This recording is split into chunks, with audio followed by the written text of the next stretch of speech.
menyusu sendiri itu adalah satu hal yang sangat penting untuk bayi ya dok ya, karena ya emang makan Sumber nutrisinya, utamanya ya. sumber utamanya itu dari menyusu. Untuk normalnya, ukuran bayi normalnya itu biasa menyusu durasinya berapa hari sehari berapa kali? Oh ya, dok, frekuensi menyusunya? ya. Iya, frekuensinya. Frekuensi bisa 8 sampai 12 kali ya, atau berarti tiap 2 jam atau tiap 3 jam. Oke, Ya, itu beda-beda tuh tiap dalam anak. satu hari ya dok Betul. ya.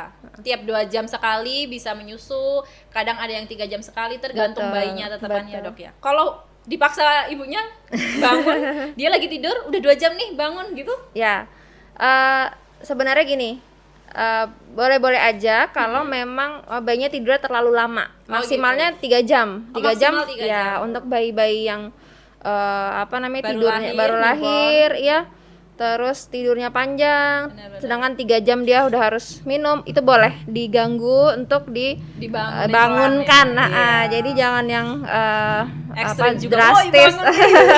Kaget bayinya. Ya, pelan-pelan dibangunkan, kalau pakai bedong, dibuka bedongnya, bajunya dibuka atau diangkat kayak gitu ya. Nanti Iya. pertama menggeliat, terus kemudian lama-lama bisa bangun ya. Baik, menyusu. Menyusu ya. Nah, ada nih ada nggak sih bayi yang dia tuh menolak menyusu dok? Kayak gitu, penyebabnya apa sih dok? Oke. Kalau menolak menyusu kan sebenarnya sudah tidak normal ya. Berarti rata-rata pada bayi-bayi neonatus atau usia sampai dengan 1 bulan, kita harus aware nih, bayinya malas menyusu. Satu, kelihatan kuning nggak kayak Oh, gitu iya. ya. Yang kedua, suhu tubuh bayinya gimana? Apakah dia ada peningkatan suhu tubuh, paling sering demam, atau jangan-jangan malah hipotermi ya, dingin itu pengaruh dari suhu lingkungan ya. Jadi memang kita lihat penyebabnya paling sering adalah seperti itu ya, kuning pada bayi dan suhu ya, kelainan Suhunya suhu. ya dok ya. Nah dokter, untuk bayi sendiri, dia kadang udah semangat mau minta ASI, nangis minta nyusu, tapi ASI dari ibunya sendiri nggak keluar nih dok. Kayak gitu tuh mengapa ya dok, ASI kok bisa nggak keluar? Biasanya terjadi pada awal-awal ya, baru selesai melahirkan ya, karena sebenarnya saat ibu hamil itu kelenjarnya sudah siap ya. Kelenjarnya sudah siap, sudah diproduksi. Kadang-kadang ada yang ibu hamil yang ASINya sudah keluar gitu ya. Iya, usia 8 bulan kandungan Iya, kadang udah keluar. tapi ya, kadang-kadang juga waktu giliran anaknya lahir, lah kok nggak keluar gitu ya. Nah, perlu diingat bahwa ibu juga membutuhkan stimulasi isapan bayi pada putingnya gitu ya. gitu. Jadi memang gimana nih kok nggak keluar, nggak apa-apa, tetap disusuin aja, tetap susuin. Bayi itu juga memiliki kemampuan untuk pada awal-awal kehidupan ya itu tidak minum gitu ya. Jadi biarkan dia mengenyot ya atau menyusu, biarpun ASI tidak keluar, manfaatnya adalah untuk ibunya adalah untuk merangsang supaya keluarnya ASI ya, karena kelenjar udah siap kan. Iya, karena pengalaman saya sendiri nih dok, waktu melahirkan anak saya itu 2 minggu ASI saya nggak keluar dok. Jadi teman-teman saya itu 8 bulan sudah keluar ya, ASINya sudah keluar, saya belum ada. Jadi 2 minggu setelah melahirkan itu saya kasih sufor gitu, sambil tetap saya pancing buat menyusu, akhirnya keluar juga. Namanya stimulus ya, stimulus bisa dengan isapan bayi langsung. Betul. Atau dengan pumping ya. Iya, itu juga boleh dilakukan. Karena saat itu tuh bayi saya itu udah semangat banget nyusu, nangis, minta minum, tapi ASI saya nggak keluar dok, betul. Itu apa juga bisa karena pelekatan ya dok? Mungkin saya salah melekatkan anak saya. Iya. Kalau latch on ya, perlekatan itu nanti berpengaruhnya pada frekuensi menyusu gitu. Kok bisa gitu ya?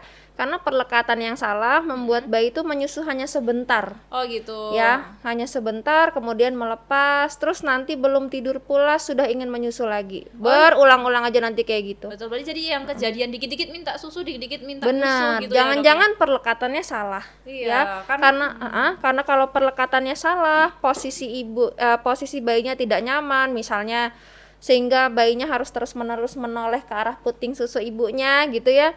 Itu kan menimbulkan rasa tidak nyaman ya, lelah ya. Iya, kemudian dia akan melepas untuk beristirahat lagi, kemudian menyusu lagi. Nah itu juga perlu dipikirkan. Karena saya itu juga dulu itu mikir, apa pelekatan saya kurang ya, apa cara nyusuin saya salah, kenapa kok ASINya nggak keluar kayak gitu dok. Terus biasanya sampai dari newborn sampai usia berapa bayi susah untuk menyusu? Kalau misalnya beda-beda nih tiap usia, tadi kan saya bilang ya, 0 sampai 1 bulan hati-hati kalau dia kuning. Ya. Kuning itu bisa circle ya, kuning karena malas nyusu atau malas nyusu karena udah kuning gitu ya. Jadi itu dua-duanya, dua-duanya. Tapi juga udah kuning dia akan malas nyusu juga ya, lebih banyak tidurnya ya. Tadi 1 bulan tuh permasalahannya itu ya, permasalahannya kuning atau tadi permasalahan suhu atau jangan-jangan ada kelainan kongenital lain misalnya ya, seperti itu ya. Itu mungkin akan membutuhkan pemeriksaan lebih lanjut. Nah, kalau malas menyusu di usia 3 sampai 4 bulan itu biasanya karena distraksi, karena kan lama-kelamaan indera penglihatan dan indera pendengaran makin lama makin jelas. Makin jelas, makin tajam gitu ya, sehingga kebanyakan kesulitannya, tantangannya adalah distraksi pada saat menyusu. Lagi menyusu tiba-tiba lihat sesuatu yang menarik nih, atau enggak misalnya kalau udah punya kakak gitu ya, kakaknya lari dikit langsung nengok ya, kayak gitu. Terus kemudian lihat tadi itu ya, mendengar suara, kadang-kadang kakaknya teriak atau enggak ada distraksi suara lain. Nah, itu jadi tiap usia itu beda-beda.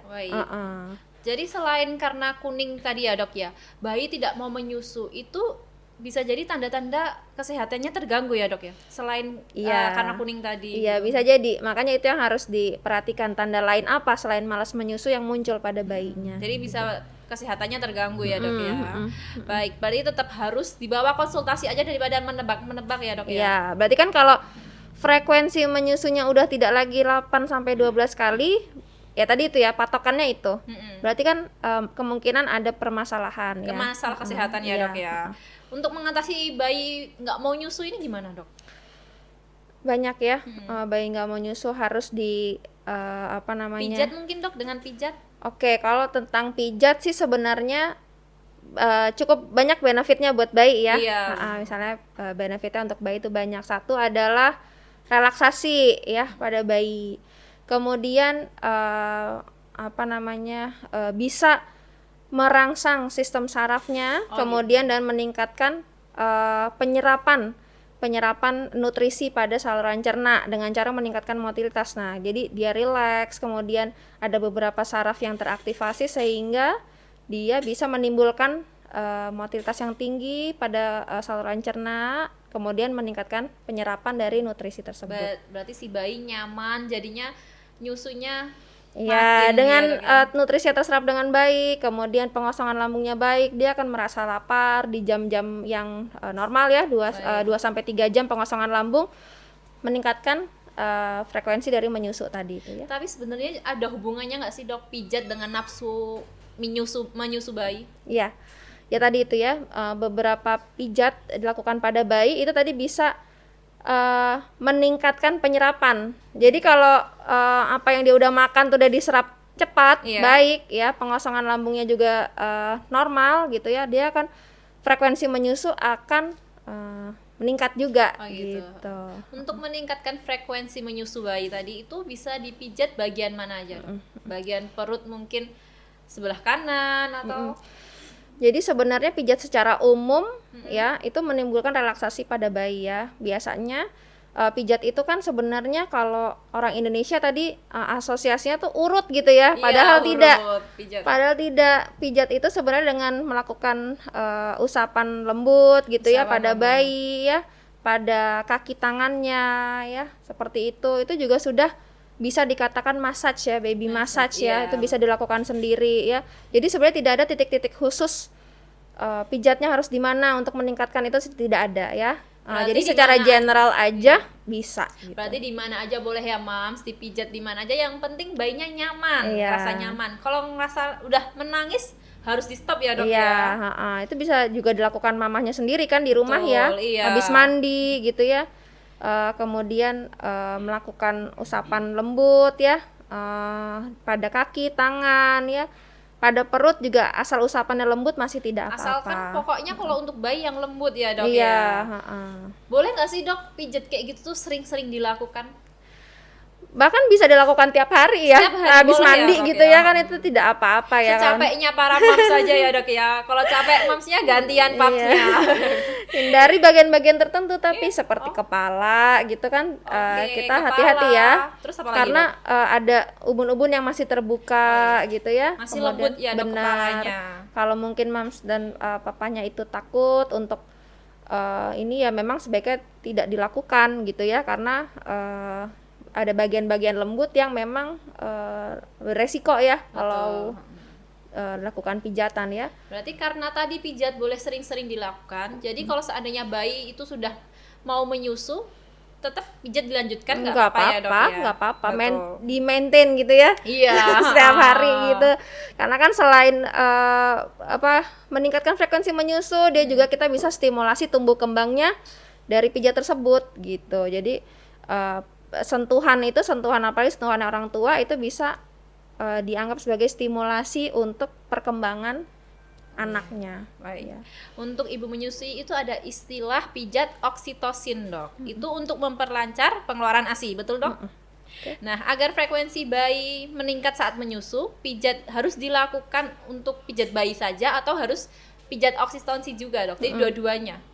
Oke. Pijat oksitosin itu kan berasal dari istilah hormon ya, hormon oksitosin itu adalah let down reflex hormon ya. Okay. Jadi pada badan ibunya itu ada beberapa hormon bekerja, satu meningkatkan produksi ASI-nya, yang kedua adalah memperlancar dari let down refleksnya, itu adalah fungsinya, salah satu dari fungsi dari oksitosin. Nah, pijat oksitosin itu adalah pijat pada titik-titik tertentu yang bisa meningkatkan kerja dari hormon oksitosin. Jadi harapannya produksi ASI-nya atau let down refleksnya semakin baik ya. Nah, sebenarnya itu berfungsi agar produksinya baik, sedangkan proses menyusui kan ada dua ya, dari mamahnya sama dari si bayi ya. Kalau dari mamahnya kita bisa tingkatkan dengan pijat oksitosin, tapi kalau dari bayi ya tadi ya sentuhan tadi ya, stimulus tadi itu bisa sentuhan lembut pada bayi. Tapi kemudian kalau pijat oksitosin meningkatkan frekuensi ya itu mungkin ini ya beda jalur ya, atau tidak secara langsung gitu ya. Tapi ada nggak dok kasus si ibu sudah pijat oksitosin, frekuensi ASI-nya sudah meningkat, tapi bayi tetap menolak menyusu nih dok? Nah itulah, bayi menolak menyusu berarti harus cari tahu dulu kenapa menolak menyusunya. Apa ada hal lain ya, apakah ada penyakit ya, apakah ada gangguan kesehatan. Karena sebenarnya menyusu itu seperti proses sucking ya, sucking itu kan refleks ya pada bayi ya, seharusnya dia tanpa kita ajari juga sudah bisa gitu. Jadi sebenarnya kalau misalnya dia produksi ASI udah bagus, anaknya tetap nggak mau menyusui, wah harus dicari tahu kenapa gitu. Dokter Pitra, ada nggak pesan-pesan untuk moms di rumah yang sedang menyusui dan berjuang gitu? Iya, harus bahagia mamsnya. Benar, harus bahagia ya mams ya. Nggak boleh tertekan. Kadang-kadang mungkin kita ada mendengar omongan-omongan ya, kadang mengatakan bahwa ASI kita nggak cukup gitu ya. Yakin aja atau percaya diri aja kalau ASI itu akan diproduksi atau dihasilkan sesuai dengan kebutuhan bayi. Jadi kalau mamahnya bahagia, nggak cemas ya, kemudian senang, percaya diri, ya itu bisa meningkatkan keberhasilan menyusui eksklusif gitu ya. Karena eksklusif. Ya itu tadi ya dok ya, menyusui itu kayak suatu hal yang simple, tapi sebenarnya tidak sesimpel itu ya dok ya. Banyak banget ya harus diberjuangkan elemen-elemennya ya. Harus benar-benar berjuang untuk bisa selesai.